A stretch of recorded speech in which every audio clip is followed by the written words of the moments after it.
All right, folks, back here for the third and final hour of what is a 3-hour tour of the Bernie and Sid Show on 77 WABC. Curtis and Ebony come your way in about 50 minutes at the top of next hour. Of course, you heard that. That was a big party, a big party.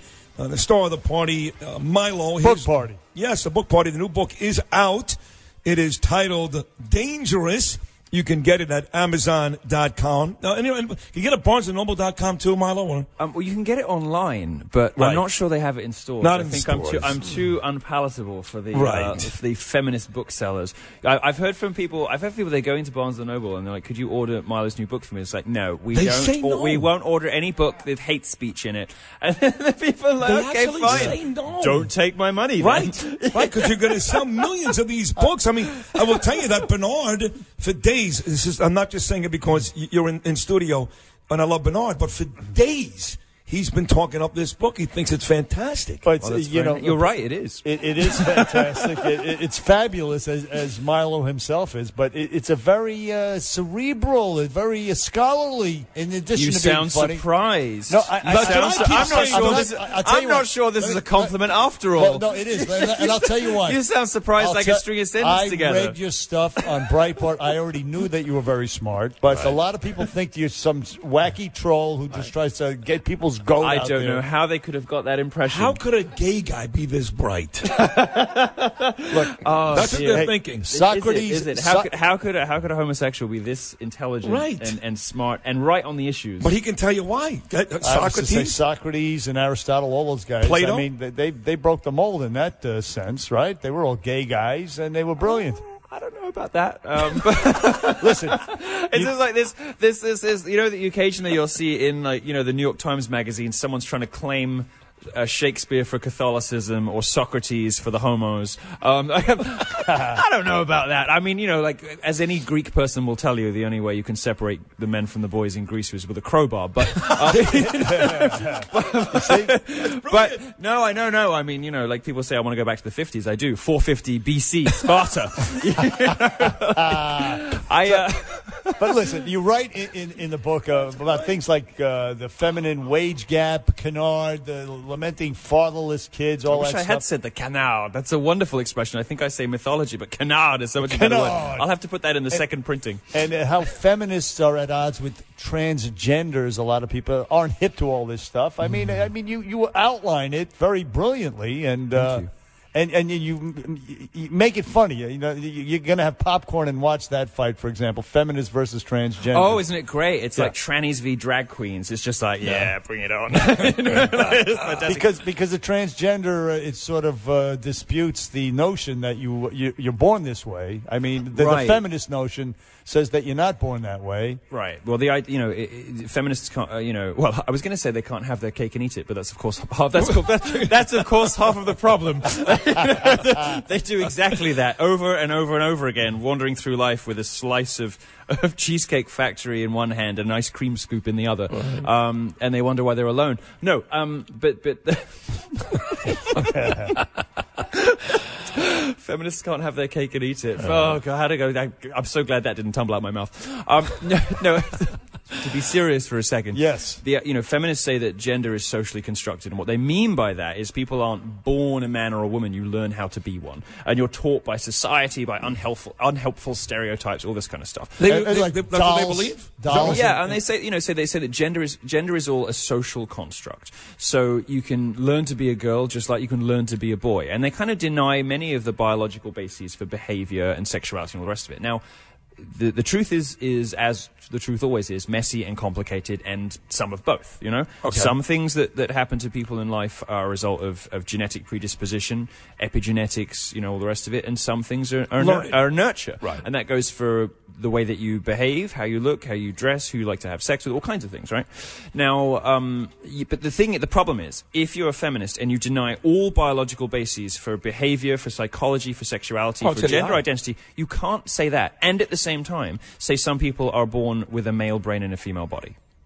You can't do both. You can't have it both ways. Exactly. You can't have it both ways. So this is a great point of contention. But how would they explain a good-looking woman, or in your case, a good-looking guy, seriously, walking by a guy, and in 1 second, without any real thought, that guy gets an erection. How do you explain that? That's built in. That's built in, Milo. Well, anatomy and biology are things that have basically been cast out of the feminist church. They don't really admit, or they're not really interested in any of the things that science tells us about the way that brains and bodies are different and work differently. Right. What they instead choose to focus on is how socialization and stereotypes create male and female identities and how that hurts everybody because God knows. So what's funny for me as a media critic and a free speech fundamentalist is knowing enough about these debates to know that everybody's wrong, but also just laughing at the hypocrisies and inconsistencies. And a lot of what this book is about is just saying, these people are not entirely right, and these people are not entirely right. Let them have at it because it's really fun. And why don't we, and let's have more of this and more debates, more open, free expression of ideas, more of the, open marketplace. Which you really, to emphasize what you're saying, proved that medal with me and Bernard not that long ago, when in fact you said, despite her hateful speech, let Linda Sarsour speak. Let us speak. Of course. And, many of the speakers who were at the event protesting her commencement at CUNY wanted her to be banned. And I said at the end, and I hope it didn't upset or offend any of the previous speakers, I said at the end, I have to disagree with all of you. Yeah. I want her to speak. I want everyone to speak. More speech is always the answer. Right. It's always the right way. Because I want everyone to see how awful she is. And guess what happened shortly afterwards? She was caught on tape last week calling for a jihad against President Trump. I mean, it just, the universe has a way of proving my point for me. I think God really loves me despite everything. Every time I go out on a limb and make a prediction, like within 2 weeks, I'm like, it comes to fruition. The guest I know. I think he has my back. Milo Yiannopoulos. The book is dangerous. It's a fantastic. You'll learn a lot, and it's funny as well. Order it on Amazon or wherever, online somewhere. You can get it from Amazon. We can't print them fast enough, but we're sending another 25,000 this week, so they should be back in stock in a day or two. Self-published, by the way, by Milo Yiannopoulos, because Simon & Schuster backed out. Not quite self-published. This is. You've picked this up from the media, and this is what journalists say to try to belittle and demean you. They say, "Oh, self-published," like it's some on-demand piece of I can't say on the radio. I've spent $3 million setting up my own publishing imprint. I have editors, I have lawyers, I professional distributions. I self-published. Give me, please, listen, please. What do you want from me? I'm trying to help you out here. Listen. When have you ever heard that before? I was just trying to help. I'm from the government and I'm here to help. So you have all these chapters. Why the progressive left hates me, the alt-right, Twitter, feminists hate you, and then at one point you have this this chapter about intersectionalism, which is I thought very interesting, about the hierarchy of aggrieved people. Fat black disabled woman versus a fat black disabled Muslim woman, and on and on. I'm just trying to work out who's the most oppressed in American society. I thought it was actually on the money and very funny at the same time.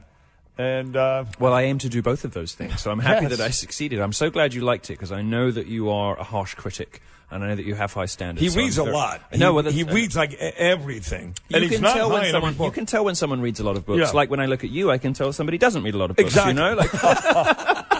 I'm in the gym. And that's fine, and that's why he's the smart one and you're the sexy one, and that's okay, That's okay. So you have... You have straight. So you can't see this if you're listening at home, but I'm on the side of the studio with the meathead, But I'm going to read this book, just so you know, even though that is true. Oh, well, the first you've seen of it, isn't it? You see Bernard pre-ordered, devoured, ready to ask me detailed questions about the content. You just get it to tear it in half. I wanted to get the personalized signed copy, of course, which I received that you didn't know was coming until this morning. I had no idea. Well, another part that sort of surprised a lot of us is how strongly anti-abortion that Milo Yiannopoulos is. Which I don't like. Birth control pills also, how they alter women and make them less likable, etc. Well, somebody that leaves a trail of broken hearts like you, of course, has to be pro-choice, because otherwise all your entire salary would be going on child support. Are you trying to be funny? Because, Sorry, does it already? No, but I'm pro-choice, so but you're right. No, I mean, murder is murder. Right. It's fine. You can, so women are allowed to choose their gender identity and all the rest of it. You can't choose. You're sure it's murder. You're sure it's because science has told you that the fetus and blah blah blah and all that stuff. You're sure it's murder. I just think it's bizarre that we let women call their 4-year-old boys girls, and do all kinds of terrible things to them, and at the same, and to the point, I try to be as best a Catholic as I can, and I am not a particularly good one, but it seems to me fairly incontrovertibly true that this thing is alive, that it is a soul and a person from really, really, really early, like almost right away. And nobody, by the way, believes in no abortions under any circumstances at all. And this goes right the way back, and I talk about this in the book, to St. Thomas Aquinas. Catholic theologians and religious people in general, there's this misconception that people think that that there are these abortion fundamentalists who believe that it should never be performed in any circumstances. I've never met somebody who holds that position. Right. I don't know anyone. So rape, incest, you're okay with an abortion at that point? I don't know about those, but for instance, there was a case in Ireland where a woman was carrying a baby that had no head. It was a birth defect, Oh, God. and she was forced to carry that baby to term. And I can't imagine anything more evil or wicked than forcing that woman to do that. Okay, right. So we can agree on that there are some fringe cases in which pretty much everybody is in concordance about, right? But bad cases, but fringe cases make bad law. Is the first thing to say. So, just getting people upset and emotional about these individual cases as a way of kind of persuading them into another position is dishonest in my view.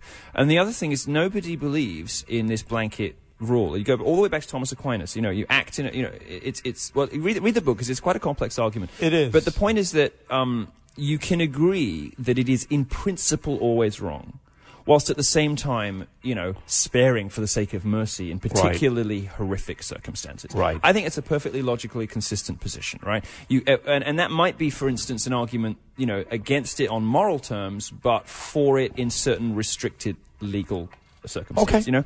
So, for instance, you can say abortion is always wrong, but if this happened to you, we're going to let you do it, right? So it's not that I don't want it to be against the law in all circumstances. But this all stems from your religion, your Catholic. No, I don't think it does. learning, no? I mean, I think Catholicism is basically right about everything, but Well, you seem pretty rational about this, more than the religion would tell you no good, no good, no good. You seem more Yeah, rational. but you say that, but that's not really true. I mean, like I say in the book, it goes back to Thomas Aquinas. I've never met a Catholic, in the clergy or otherwise, who says that that woman in Ireland should have been forced to bring the baby to term. Now, the fact that she was obviously indicates that there are some people in Ireland who do believe this. Right. But I think they're wrong. Okay. Right. And you also, you once said that birth control makes women unattractive and crazy. Fact. All facts. Hillary Clinton commented on it, which you wore as a badge of honor. Of course. Are you kidding me? Hillary Clinton stands up and she says,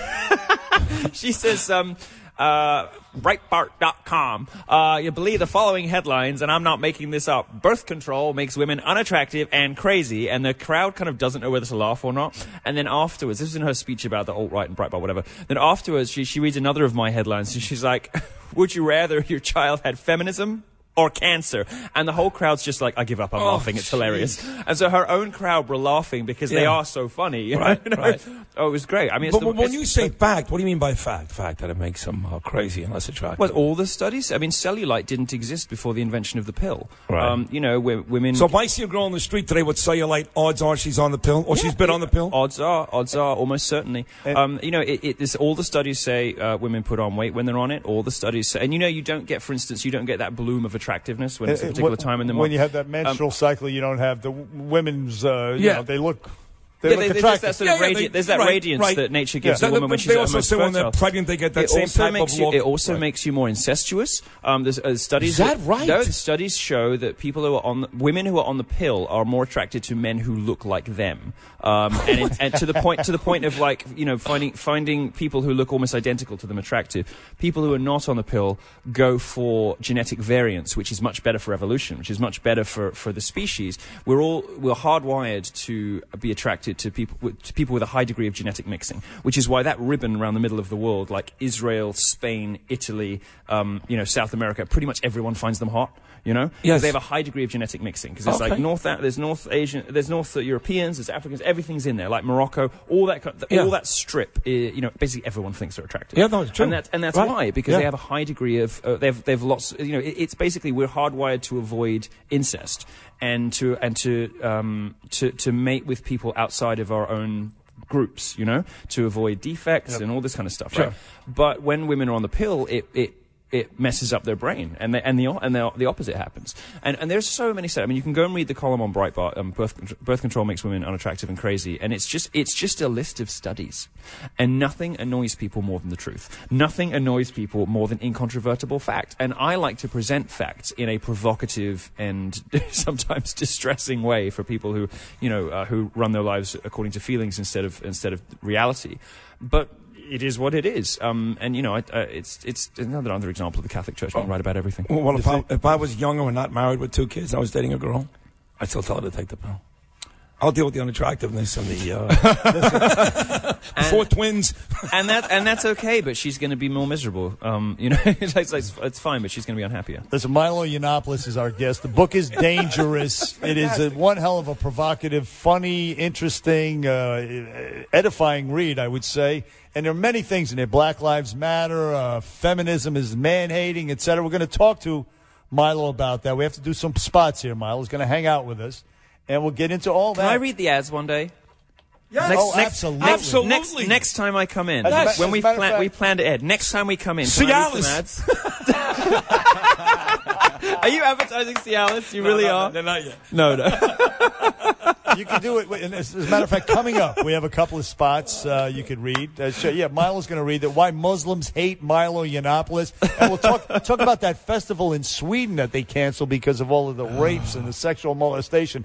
And the reason they gave for it is wonderful. It's unbelievable. 1-800-848-9222. Bernie and Sid with Milo. The book is dangerous. We're coming right back. Back here on the Bernie and Sid show. About 22 minutes to go before Curtis and Ebony take over at noon. That's why we're playing it. I know. At any other radio show, it would be a heckle. But here, you pick it would all be my Right favorite. Said Fred. Exactly. Am I right? And when I do Breitbart Radio, Alex Marlowe still heckles me. They'll have. I know. They'll have a Bright Said Fred when I come Not on, us. and Boy George. We did do that Initially, initially. we did. You did, right. you did. Yes. Right. But now that we know you and love you, it's completely concerned different. solely with my pleasure and your happiness. happiness. That's all we my care happiness. about. That's right. You always play Mariah Carey for me. See I'm that? very grateful. And we don't like her, so we're doing that strictly for you because we love you. And you always have to bring that up. Yeah. Now, listen, the protester, we started the show by talking about this protester downstairs. He's still there. Let's reset. Yes. Milo's here for his book. Yes, Dangerous, which is out. I'm glad one of us is paying attention, and one of us is here to sell some books, because I was just here having a good time. I mean, It is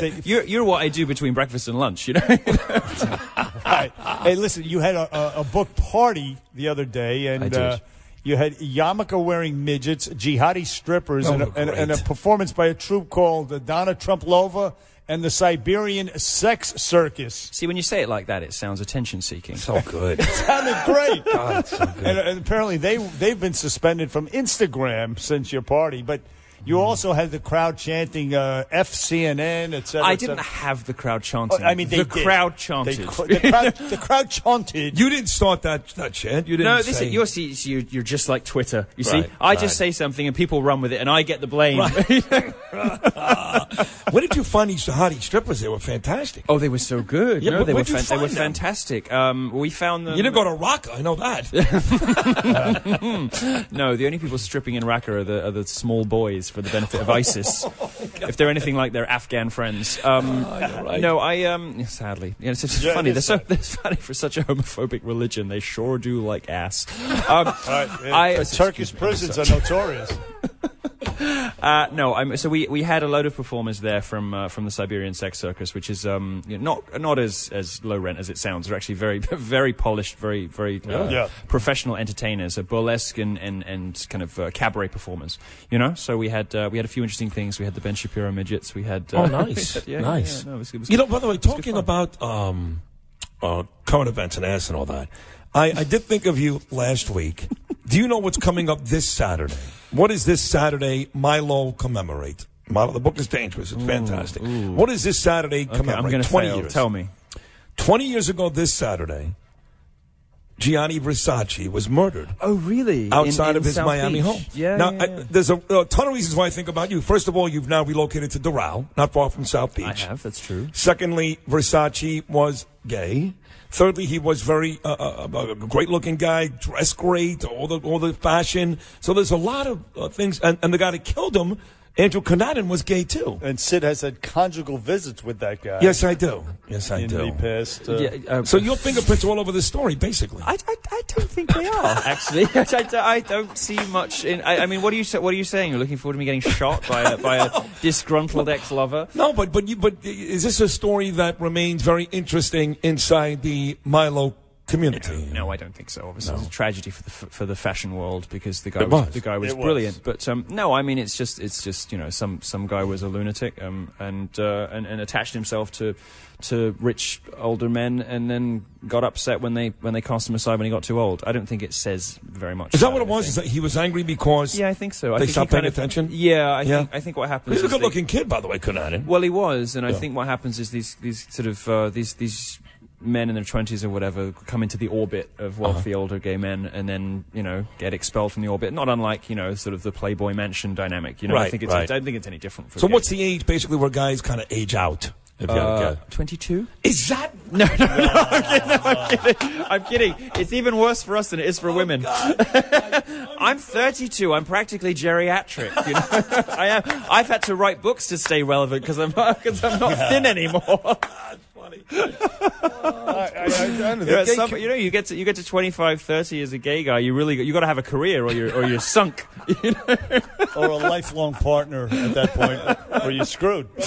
Yeah. Or you're not screwed. In the book, Dangerous, Milo Yiannopoulos, you take some rim shots at again Ben Shapiro. Rim shots. You see what he did there? But you also this one guy, Sean King, who the Daily News, the New York Daily News, saw fit to hire for some reason as a writer. You see, I we challenged hate them about this guy. I challenged them about. I was at a book party last year, and I met somebody, and somebody introduced. Oh, he's on the board of the New York Daily News, and I looked at him square in the face, and I said, "Sean King, justify it," and he said, "Traffic."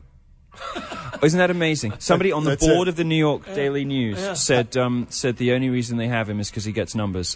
Just admitting that they don't care how many falsehoods he propagates, they don't care how hateful and dishonest he is, they don't care about the fact that he masqueraded as continues to masquerade as African American. His Wikipedia site says his parents are both white. They are. I broke that story, and so it's not me being like vindictive or mean or sadistic. So he's not black. He's like Rachel Dolezal. Yeah. Really, he's not black at all. The guy's got two white parents, and he invented a bunch of hate. Yeah, well, at least one. The Daily Caller found, I think it was Chuck Ross at Daily Caller, who's a great reporter. I'm pretty sure it was him, who found that Sean King has been going around saying he was the victim of the first hate crime in Kansas or something like that, and the police report just doesn't match any of his version of events. In fact, it has him as the aggressor, and there was only one person that he started a fight with and then lost the fight. And then he later in life characterized that as getting beaten up by Klan thugs. I mean, the guy's just a fantasist. The guy's completely off the hook. He's race-baiting liar, raised a ton of money, and nobody knows where the money has gone. All the places he said the money was going to go to, have never seen any sign of it. Just really grubby. You should read. I mean, I broke the story about him lying about his parentage, but in a way that is just a sort of symptom, as an example of how messed up he is. The more disturbing thing for me is the Daily Caller's reporting, actually, which is about the money he raised that never reached its targets and stuff like that. Very distressing. And I walk up to the guy on the board. It just gives you a little insight, a little window into the priorities and morals of the media, particularly the left-wing media in this country. Mort Zuckerman, who runs that, this should be ashamed of himself. I walked up to this guy who's on the board of the New York Daily News, and I said, "Justify Sean King," and he said, "Numbers." Right. Isn't that appalling? We have a dead cop who was just buried here in this city yesterday, and this guy is partially responsible for that. And absolutely. You also wrote in the book about how President Trump trolled his way to the presidency. And I meant it as a compliment. I know you did. and we all know that. And I trolled my way into a beachfront mansion in Miami.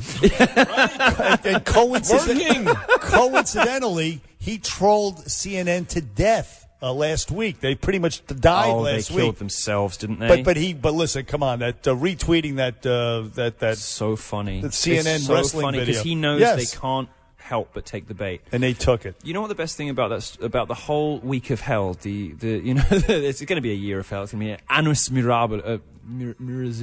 Oh god, my Latin's terrible. Annus miserabilis. Yes, annus miserabilis. For CNN is the best thing about it is and it's a tiny little thing, and you'll know about it because some of your listeners will remember this from the last couple of weeks. There've been all kinds of terrible things that CNN has done, all kinds of embarrassments. But the one for me that's my favorite is on the 4th of July, they tweet this Abraham Lincoln quote as a way of getting at Trump, and it's something about facts, but they get it wrong. They misquoted Abraham Lincoln. They got the wording wrong because their primary objective is not news or fact or the objective or ratings, apparently. It's having a go at Trump. I read something this morning. I don't know if it's true because I don't know what website it was on. I haven't checked it out, but I read something they slipped to like number 10 in the ratings or something. They're trailing Nickelodeon sitcom repeats in prime time. Cartoons, Nick at Night. That's a fact. Cartoons versus CNN. Well, it stands to reason. I mean, one of those shows is sort of repetitive plastic people yelling for children, and the other one is cartoons. Well done. Thank you. Yeah, I can just put these. I can stitch these things together on the fly. This is the mark of real greatness. No, it doesn't surprise me. I always said this was going to happen because of course I'm right about everything and 6 months ahead of everybody else. Sure. And I always said that this was going to happen. I said there's going to be this initial burst of ratings because everyone's going to hear about the terrible things CNN is doing and go check it out and see is this really as bad as everybody says it is? And when they see that yes indeed it is as bad as everyone says it is, then the ratings are going to evaporate. And I was involved, I won't bore you with the details, with a controversy in video games that had a very similar trajectory. Right. Where suddenly all these sites that were hating on, ordinary gamers with all their feminist politics, they enjoyed a brief flurry of traffic, thinking that meant they were popular, but actually everyone was just going there to hate read them. And then afterwards, the traffic evaporated and the entire industry collapsed. Right. So, I think the same thing's going to happen to CNN. I mean, Jeff Zucker is saying, we're on course for $1 billion in profits this year. Well, enjoy them because they're not coming next year, and they're definitely not coming in 10 years' time. They're drying up. And speaking of which, President Trump gave the speech in Warsaw about civilization. Isn't it nice being able to say that, President Trump? Yes, I'm still not over it. I know. I agree with you. It's still novel to me. Still leaves me just a little bit, I get a little quiver between the legs. Sydney. Like Chris Matthews. Sounds like Chris Matthews. Keep your hands above the console. Chris Matthews has nothing left between the legs to quiver, but So coincidentally, he gave that speech. The barbarians are at the gate. We have to don't take Western civilization. Brilliant speech. Right. Yes. And in Sweden, they have this music festival that they had to cancel because of the sexual molestations and the rapes that were occurring by Middle Eastern immigrants. It was. I mean, there's no coincidence there. It was the Quakers. Right. No, they said that now there's a man-free festival in Sweden. And I posted about this on my Facebook, 2.3 million followers. You should check it out. I posted about this on my I know. I love it. I go in the morning to see what's happening in the world. I posted about this, and I said, well, there is a group of people beginning with M that they should ban from music festivals, but it's not men. Right. Right. Middle Easterners, take your pick, Right, exactly. It's so amazing. They will do anything to deny the reality of this horrible ideology from the Middle East. They will do anything to pretend that it's not happening, to the extent that they will import a bunch of these people from war-torn countries with no respect for women's rights or anything else, existential threats to gay people, and then when they start, as could have been predicted by anyone with half a brain, raping and murdering and stealing, they'll say, the problem is toxic masculinity. It's not their culture, it's the fact that they're men. I mean, honestly, if I wasn't so important to the future of this country, I'd kill myself. Yeah. Well, listen, the book is great. The book is dangerous, and we recommend you go out and get it. Go to Amazon.com. A bunch of places on the internet. It's been, but before your local you leave, bookstore, if you can hold them up at gunpoint and make them order it. I'm going to go to Barnes and Noble on the Upper East Side and make sure they carry your book. You should film it. I swear I'm going to do that. I'm going to film it because the people on the front is like, no, we won't carry hate speech. I'm going to film it because I think that's ridiculous. Do they still have bookstore? I don't even see. No, they don't. No, because partly for this reason. Not yet, but we hope they will. But before you leave, we started our show today with a guy downstairs protesting the Bernie and Sid show because I have really dubbed the mayor of New York City an asshole, and he was very upset that I used that word. I spoke to him about that. Yeah, now you spoke to this. You went downstairs. I did. To talk to the protester. I did. And how did that's kind of what I do for a living. I love it. I love it. Right. This was perfect you for two you. locked up here in your ivory towers. No. I mean, just defended by doors and security gates and elevators. Right. No, I went and go and shower. This is your thing, and you couldn't have it on a better day. We sent Flirty down. I went down there, and he uttered the immortal line, "Free speech has gone too far." And I said, what do you mean? And he said, well, they like Trump, and they called de Blasio an asshole. I said, I'm out. I got nothing. I videoed the whole thing. It's on our social media. Where is it? It's on Twitter. It's on Facebook. At Bernie and Sid on the Bernie and Sid Facebook page. It's great. I didn't go in ham, as they say. Because he's obviously not in complete and full possession of his faculties. No. If he were a properly functioning human being, he wouldn't be protesting you in the first place. Right. But no, he's obviously a little fragile. So I was gentle and loving with him, and rather than how I'd be with a student, for instance, who can look after themselves and is educated and boisterous. Well, this guy you thought was a little crazy or drunk or both. I think he's got some issues. I would imagine he's probably got 50 to 60 dead cats, littered around his apartment. He probably hasn't. Like occasionally you see those news stories. They're like, so there's a house in Wisconsin or like something. 90 cats. There's dogs in black plastic bags out the back. And the neighbors call it in because of the smell. That's this guy. I think so. I hate to be cruel, as you know, but I don't think your show's going to be cancelled anytime soon. If that's the extent of the protest you're getting, although I would like to say if that's the extent of the protest you're getting, you should be pushing the envelope a bit harder because you're obviously not upsetting enough people. If I had a radio show nobody will give me a radio show ever, but if I had a radio show like this and I had one lonely loon downstairs, it's a losing game for you. No, my goodness, you kidding me? I'll be off the air in a week. Hey, Milo, you got to raise your game. You are great. You're fantastic. You're brilliant. You're funny. So good. You're on point. You have a lot of advice for young conservatives out there. Stay humble. Be twice as funny as you are outrageous, et cetera, et cetera. Thank you for the compliments. They're all true. The book is fantastic. It's called Dangerous. Thank you. Thank you so much. And it's Milo Yiannopoulos. Who was fantastic. Go online. We love you, Milo. As always. Thank you. Thank you. And so you much. two guys, no tongue as he leaves, all right? Curtis and Ebony are up next. Great on the job. Bernie and Sid Show. Thank you, Thank Milo. you, guys.